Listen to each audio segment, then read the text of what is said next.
5 years ago, we started a company called Epiphany Farms, and the goal was to design a farm with the menu of the restaurants in mind. Started growing vegetables to practice, to figure out how it was done. How do you grow carrots? How do you grow onions? And creating a more sustainable approach towards menu design, menu development, so that every person that comes into our restaurant is influenced in a way that is positive for our world and our community and our environment.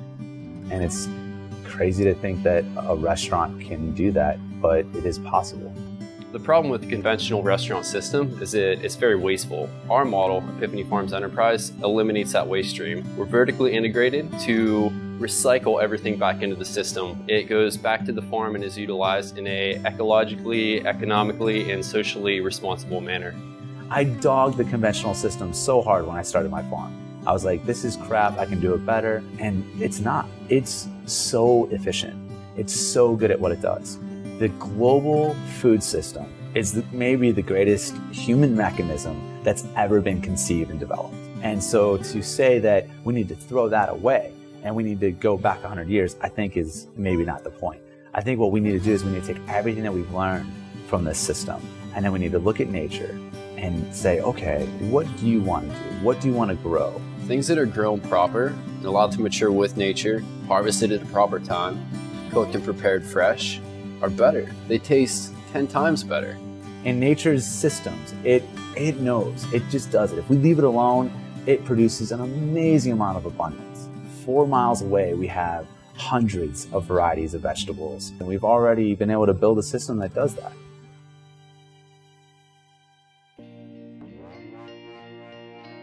Station 220 was amazing because we took over that restaurant as consultants, and we took over an existing establishment. We transformed that restaurant to be one of the best restaurants in Central Illinois. We've learned a lot over those 3 years. But when you have a restaurant, if it's not hitting on all cylinders, you have to make these little tweaks and you have to adjust it a little bit. And I think that we've pinpointed a few key things that we need to do to be that spot.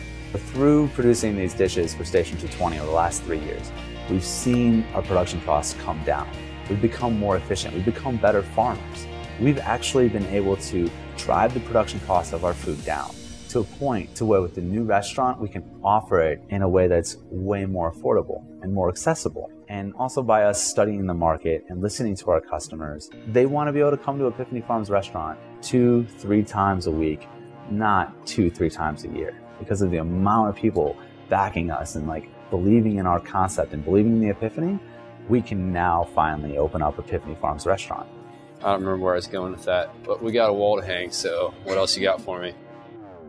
You can come, bring the entire family, eat healthy, nutritious, local, organic food all night long. Feel better about yourself, feel better about the dollars that you spent and the environment and the impact that you made in a sustainable way, and then also be able to do it on the regular. I think that we're beyond the fad stage of eating local, eating organic, and our generation is starting to understand that if we want to do right by the next generation, if we want to continue to increase the health of the environment, that we need to change our ways a bit. By the time we open up the doors after the rebranding and the relaunch, I hope that it's going to have energy behind it and a buzz in this town. I hope it's going to send a serious message to all the other restaurateurs, all the other restaurant chains in the area and in the world, that we are building a foundation for a legacy that can be a part of something bigger.